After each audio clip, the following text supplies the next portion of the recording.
रहीम। अस्सलामुअलैकुम दोस्तों, मेरा नाम एमन तैयब है और आप देख रहे हैं एमन शो। आज मैं यौम आज़ादी के हवाले से अहमद नदीम काज़मी के एक गज़ल शेयर करूंगी। खुदा करे कि मेरी अर्ज़े पाक पर उतरे, खुदा करे कि मेरी अर्ज़े पाक पर उतरे, वो फसले गुल जिसे अंदेशाए ज़वाल न हो। यहाँ जो फूल खिले वो खिला रहे सदियों, यहाँ जो फूल खिले वो खिला रहे सदियों।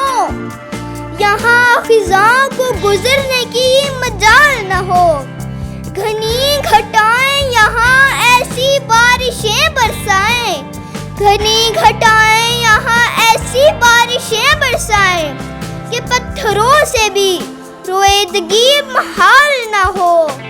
खुदा करे ना हम हो सरे वक़ारे वतन, खुदा करे ना हम हो सरे वक़ारे वतन, और उसके हुस्न को तशवीशे माहो साल न हो।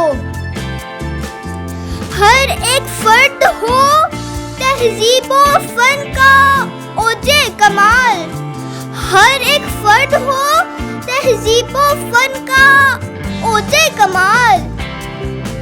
कोई मलूल न कोई हंसता हाल न हो। खुदा करे कि मेरे एक भी हम वतन के लिए, खुदा करे कि मेरे एक भी हम वतन के लिए हयात जुर्म न हो, जिंदगी वबाल न हो। खुदा करे कि मेरी अर्ज़े पाक पर उतरे, वो फसले गुल जिसे अंदेशा